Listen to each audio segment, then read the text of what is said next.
Hello students, चलिए आज की वीडियो में हम लोग डिस्कस करने वाले हैं ट्रांसपोर्टेशन इन प्लांट्स। और उसमें हमने फर्स्ट जो है वो डिस्कस कर लिया था कि प्लांट्स में ट्रांसपोर्टेशन प्रोसेस कैसे परफॉर्म होता है, वो भी वाटर और मिनरल्स का। ठीक है। और इसमें हम लोग डिस्कस करेंगे कि ट्रांसपोर्टेशन इन प्लांट्स में ट्रांसपोर्ट ऑफ फूड फूड के ट्रांसपोर्टेशन प्रोसेस को हम लोग डिस्कस करेंगे। फूड का ट्रांसपोर्टेशन कैसे होता है। ठीक है। तो देखिए, फूड के ट्रांसपोर्टेशन के लिए प्लांट में जो आपका सिस्टम होता है उसे हम लोग कहते हैं फ्लोएम।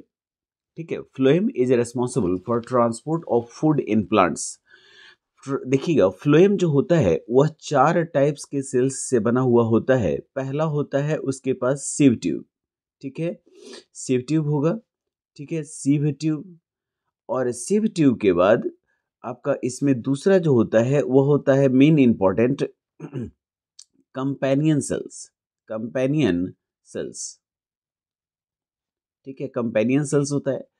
और कंपेनियन सेल्स के बाद इसमें तीसरा जो होता है वह होता है आपका पेरेन्काइमा। क्या हो जाएगा? पेरेन्काइमा हो जाएगा। अब देखिएगा, और इसमें तीसरा जो होगा वह ट्रांसपोर्ट नहीं करता है। यह ट्रांसपोर्टेशन में केवल मैकेनिकल स्ट्रेंथ प्रोवाइड करता है, मैकेनिकल सपोर्ट देता है, और वह होता है फाइबर्स।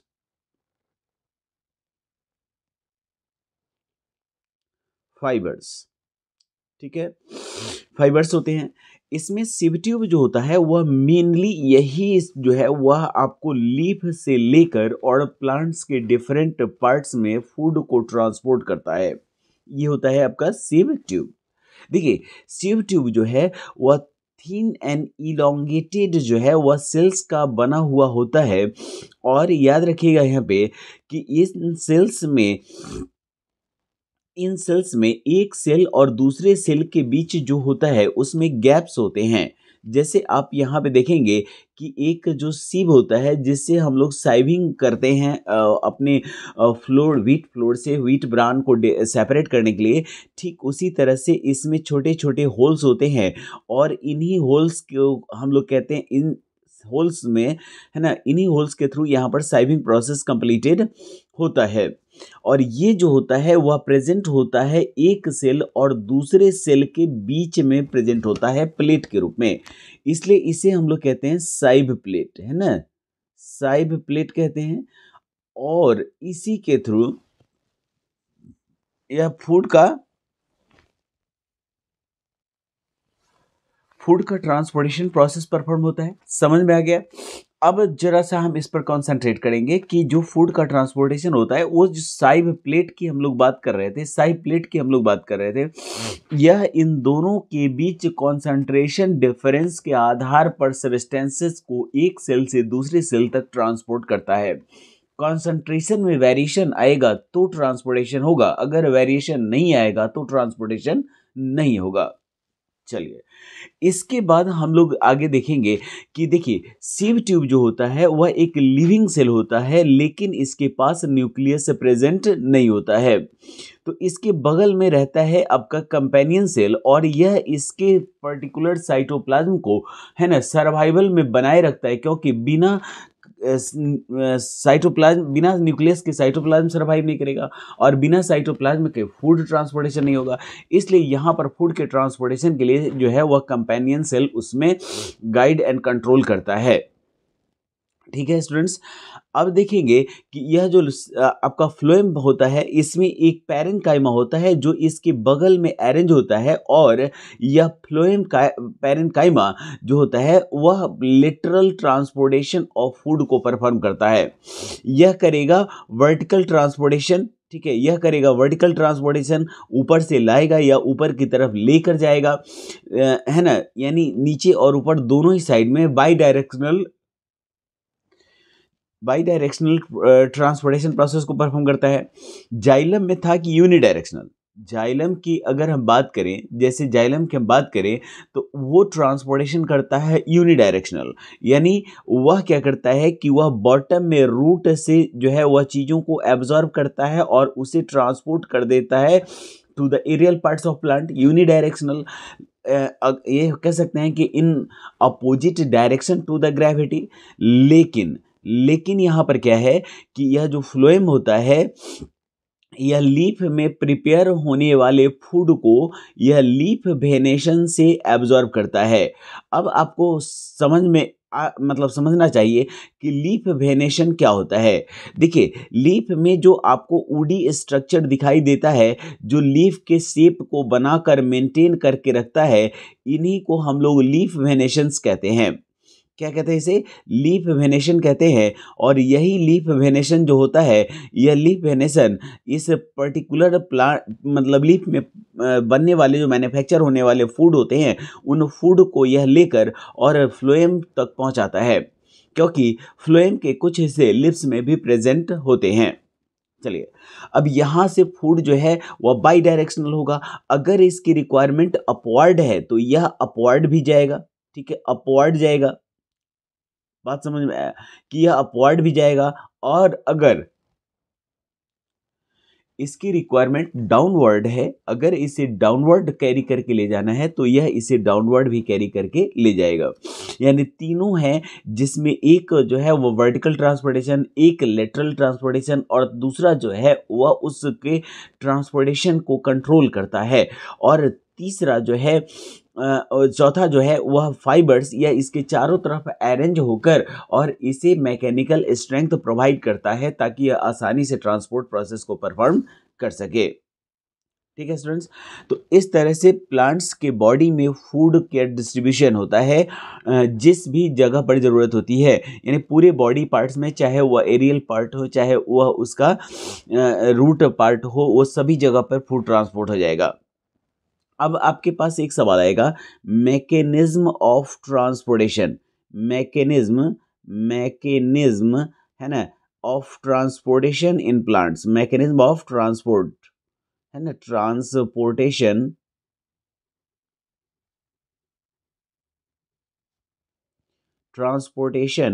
In plants. ठीक है, mechanism of transportation in plants.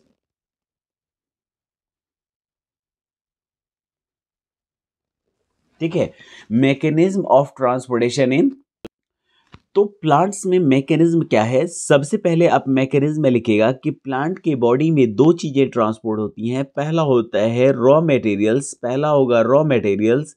ठीक है, और रॉ मटेरियल्स, और दूसरा हो जाएगा प्रिपेयर्ड फूड, है ना, प्रिपेयर्ड। ठीक है, प्रिपेयर्ड फूड हो जाएगा। अब इसको कैसे लिखेंगे आप? तो आपको पता है कि रॉ मटेरियल्स को कौन कैरी करता है? जाइलम। रॉ मटेरियल्स को कौन कैरी करेगा? जाइलम कैरी करेगा। और जो प्रिपेयर्ड फूड होता है उसे कौन कैरी करेगा? तो उसे कैरी करेगा फूड फ्लोएम। कौन करेगा? फ्लोएम। ठीक है, फ्लोएम कैरी करेगा। अब सवाल है कि यह जो रॉ मटेरियल्स कैरी होते हैं, ठीक है, रॉ मटेरियल्स जो कैरी होता है वह कैसे कैरी होता है? रॉ मटेरियल्स जो है वह कैसे कैरी होता है? तो रॉ मटेरियल्स जो है सबसे पहले आप स्टार्ट करेंगे कहाँ से? रूट से। ठीक है, रूट से। कहाँ से स्टार्ट करेंगे? रूट से। तो देखिए, रूट में सब जो काम होता है उसमें दो पार्ट्स आ जाते हैं। एक होता है उसका रूट हेयर, एक हो जाता है कौन? रूट हेयर, है ना, रूट हेयर। तो रूट हेयर से, ठीक है, रूट हेयर से यह वाटर, रूट हेयर क्या करता है कि यह सॉइल पार्टिकल से वाटर और मिनरल्स को एब्जॉर्ब करता है और वह प्रोवाइड कर देता है किसे? तो वह प्रोवाइड कर देगा किसे? वह प्रोवाइड कर देगा रूट जाइलम को। किसे दे देगा? रूट जाइलम को। ठीक है, रूट जाइलम को दे देगा। और यह रूट जाइलम प्रोवाइड कर देगा किसे? तो यह रूट जाइलम प्रोवाइड कर देगा स्टेम जाइलम को। किसे दे देगा? स्टेम जाइलम को। ठीक है, और यह स्टेम जाइलम जो है, यह फूड को क्या करेगा कि यह कैरी करके ले जाएगा to different parts of plant, या इसे कह सकते हैं टू द लीफ। ठीक है, टू द, है ना, टू द लीफ कह सकते हैं। ठीक है, टू द लीफ कह सकते हैं। या फिर इसे हम लोग दूसरी भाषा में कह सकते हैं to the aerial parts of plant. Aerial, ठीक है, aerial parts of plant, parts of plant. ठीक है, एरियल पार्ट्स ऑफ प्लांट।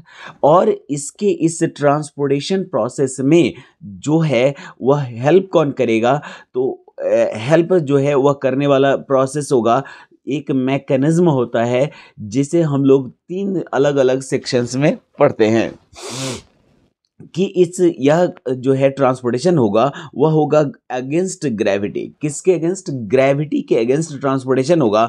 तो इसमें हेल्प करने वाले हेल्पर्स कौन कौन रहेंगे? तो इसमें मुख्य हेल्पर हो जाता है आपका ट्रांसपीरेशनल पुल, है ना, ट्रांसपीरेशनल, ठीक है, ट्रांसपीरेशनल,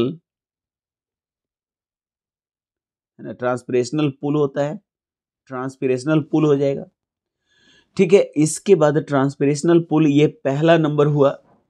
दूसरे नंबर में कौन हो जाएगा? तो इसको हम लोग कहते हैं root pressure theory, root pressure, ठीक है, ये रूट प्रेशर हो जाएगा। ये दो मेन ऐसे टॉपिक्स होते हैं, दो मेन ऐसा जो है वह हेल्पर होता है जो कि इसमें वाटर के ट्रांसपोर्टेशन प्रोसेस को ग्रेविटी के अगेंस्ट कंटिन्यूटी में बरकरार रखता है। देखिए, ट्रांसपीरेशनल पुल फोर्स का मतलब हो गया कि लिप्स जो है वह ट्रांसपीरेशन करती हैं और ट्रांसपीरेशन कंटिन्यूअस करती रहती हैं, जिससे वह जाइलम पर प्रेशर डालती हैं टू कैरी अपवर्ड और टू लिफ्ट वाटर अपवर्ड। तो uplift force that is exerted by the lips for by the lips through the process of transpiration is called transpirational pull. यानी ट्रांसपीरेशन प्रोसेस के समय जो पुल force जो है वह lips generate करती हैं जाइलम पर, उसी को हम लोग कहते हैं ट्रांसपीरेशनल पुल फोर्स, खींचती हैं वो ऊपर की तरफ। रूट्स जो हैं वह वाटर को एब्जॉर्ब करते हैं और कॉन्सेंट्रेशन ग्रेडियंट्स को मेंटेन करने के लिए यह एक पुश फोर्स जनरेट करते हैं, एक धक्का जनरेट करते हैं। इसी को हम लोग कहते हैं ट्रांसपीरेशन रूट प्रेशर थ्योरी। यानी रूट प्रेशर जनरेट करता है ताकि वाटर को अपवर्ड कैरी किया जा सके। और ये दोनों मैकेनिज्म मिलकर वाटर को ट्रांसपोर्ट करते हैं। लेकिन इसी से केवल काम नहीं चलता, बल्कि याद रखिए कि इसमें एक और टेंशन फोर्स आ जाता है जिसे हम लोग कहते हैं कोहेशन टेंशन। क्या कहते हैं इसे? कोहेशन, ठीक है, कोहेशन टेंशन कहते हैं। ठीक है, कोहेशन टेंशन कहते हैं। कोहेशन टेंशन जो है वो अधिकांशतः फ्लूइड में आपको देखने को मिलेगा, मेनली लिक्विड में। किस में मिलेगा? लिक्विड में। ठीक है, लिक्विड में क्या होता है? कोहेशन टेंशन है क्या? कहता है कि दो मॉलिक्यूल्स के बीच का जो अट्रैक्शन फोर्स होता है, यानी ये मॉलिक्यूल इसको अपनी तरफ खींचेगा और ये मॉलिक्यूल इसको अपनी तरफ खींचेगा। तो इस तरह से जो अट्रैक्शन फोर्स इन दो मॉलिक्यूल्स के बीच लगता है, इसको हम लोग कहते हैं कोहेशन टेंशन। इसमें जब एक मॉलिक्यूल आगे की तरफ बढ़ता है तो वह अपने पीछे वाले मॉलिक्यूल को अपनी तरफ खींचता है और इस तरह से वह एक खास टेंशन, सरफेस टेंशन को एक्सर्ट करता है, जिसे हम लोग कोहेशन टेंशन कहते हैं। ठीक है, इसके बाद कहता है कि एडहेशन टेंशन। एडहेशन टेंशन क्या होता है? याद रखिएगा कि वाटर के अपर सरफेस पर जो टेंशन है, जो यह इसे ये एबिलिटी प्रोवाइड करता है ताकि यह फ्रिक्शन को मिनिमाइज कर सके और अपने वॉल्स के साथ फ्रिक्शन को मिनिमाइज करके और इजीली फ्लो कर सके, इस टेंशन को हम लोग कहते हैं एडहेशन टेंशन। क्या कहेंगे? एडहेशन, है ना, एडहेशन टेंशन कहते हैं, एडहेशन टेंशन कहते हैं। और ये दोनों टेंशन्स जो हैं वह वाटर को अपलिफ्ट करने में, ऊपर की तरफ कैरी करने में, फ्लो करने में हेल्प करते हैं। इस तरह प्लांट्स में वाटर और मिनरल्स बॉटम से टॉप तक पहुंच जाते हैं। समझ गए? तो इसमें सबसे पहले याद रखिएगा रूट, रूट में होगा रूट हेयर। रूट हेयर क्या करेगा? तो यह एब्जॉर्ब करेगा वाटर को by the process of diffusion और यह रूट हेयर प्रोवाइड कर देगा रूट जाइलम को और रूट जाइलम जो है वह उसे प्रोवाइड कर देगा स्टेम जाइलम को। स्टेम जाइलम इसे जो है वह प्रोवाइड कर देगा लीफ को या फिर उसके एरियल पार्ट्स ऑफ प्लांट को और उस वाटर को ग्रेविटी के अगेंस्ट कैरी करने में आपका कोहेशन टेंशन और एडहेशन टेंशन, ट्रांसपिरेशनल पुल और रूट प्रेशर, ये चारों मिलकर उसे अपलिफ्ट कर देते हैं, वाटर को पहुंचा देते हैं एरियल पार्ट्स तक। ठीक है, तो ये हो गया मैकेनिज्म। और फूड का मैकेनिज्म क्या होगा, तो इसमें क्या होगा कि लीफ से आ जाएगा किसमें, फ्लोएम में, और फ्लोएम जो है वह मतलब सिंपल डिफ्यूजन प्रोसेस के थ्रू वह उसे ट्रांसपोर्ट करेगा फूड को एक पार्ट से दूसरे पार्ट तक। इस तरह आप मैकेनिज्म को एक्सप्लेन कर सकते हैं। ठीक है स्टूडेंट्स, थैंक यू। अब हम लोग डिस्कस करेंगे नेक्स्ट वीडियो में नेक्स्ट टॉपिक को।